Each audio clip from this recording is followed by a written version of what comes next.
La reprise du travail après la naissance d'un bébé. Quelles sont les difficultés auxquelles sont confrontées les femmes actives? La législation est-elle en faveur des femmes? Les lacunes en matière de loi pour les congés maternité et des heures d'allaitement. Les mamans d'aujourd'hui peuvent-elles reprendre le travail après le congé maternité sans stresser et sans culpabiliser?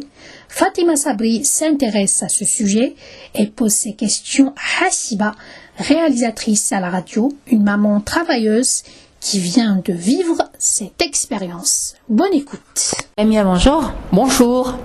Alors Lamia est maman de 2 adorables petites filles. Elle était en congé de maternité, elle vient de reprendre. Lamia est réalisatrice à la radio. Est-ce que vous trouvez qu'un congé de maternité est assez suffisant pour une mère, pour une femme qui travaille, de se reposer et de retrouver ses repères après? Écoutez, en fait, on se repose pas, hein. Quand on a une nouvelle naissance, quand on a un nouveau bébé, surtout si on a des enfants en bas âge, la maman ne se repose jamais en fait, hein. Et puis 3 mois de congé maternité, je pense que c'est pas suffisant. En fait, il devait y avoir une loi pour un peu prolonger le congé maternité à 6 mois. Il y a le congé parental aussi. Je ne sais pas maintenant où est-ce qu'ils en sont. Est-ce que la loi a été votée ou pas? En tout cas, pour le congé du père, il n'existe pas encore chez nous. Oui, alors que c'est important. Est-ce que les Algériens, ou est-ce que votre mari en particulier le fait? Excusez-moi, je déroute un peu la discussion. Non, c'est pas dérouté en fait. Tout s'enchaîne. Le papa est important dans la vie d'un bébé. C'est important en fait. Il doit être là pendant, je sais pas, les premiers mois surtout. C'est les vaccins, enfin, il faut s'occuper du nouveau-né et tout, de la mère de l'enfant. Bon, la mère, vous savez très bien ici chez nous en Algérie, la maman, c'est elle qui fait tout. Hein, donc, l'histoire de Nefsa, je pense que c'est fini, hein, depuis longtemps. Avant la femme, elle se reposait, c'est toute la famille qui l'entourait, qui s'occupait d'elle pour qu'elle reprenne un peu son côté santé, parce que quand même un accouchement c'est pas facile, hein, c'est pas facile du tout. Le congé maternité est insuffisant, 3 mois c'est insuffisant. C'est les premiers moments, c'est important que le père et la mère soient là. Et reprendre le travail juste après, comment ça se passe? Est-ce que vous avez des difficultés à vous séparer de votre bébé, à retrouver le milieu du travail facilement? Quand on aime son travail, on reprend même difficilement. C'est une question d'organisation. Ici chez nous, il n'y a pas trop d'aide comme à l'étranger. Par exemple, il y a les assistantes sociales, il y a les infirmières qui viennent à la maison, il y a pas mal de choses à l'étranger. Mais quand on parle de chômage en Algérie, je pense qu'il y a beaucoup de choses à faire.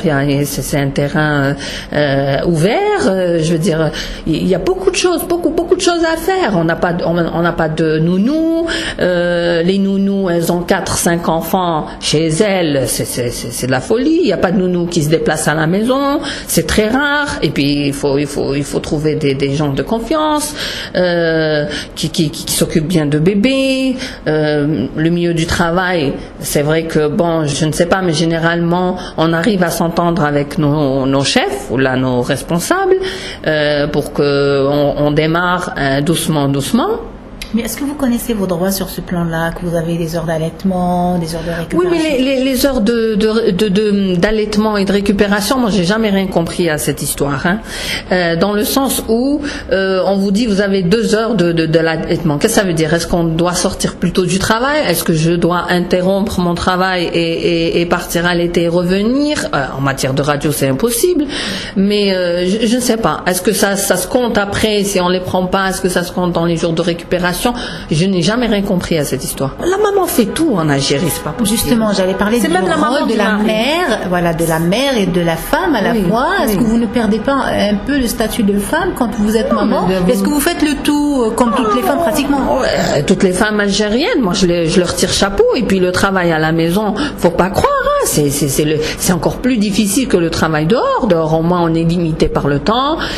Si on travaille 8 heures, c'est les 8 heures. Si on travaille 2 heures, c'est les 2 heures. Mais à la maison, c'est un éternel travail, ça s'arrête pas. Exactement, c'est que la femme au foyer, elle a un statut particulier qui n'est pas reconnu chez nous. Ah oui, pas du tout.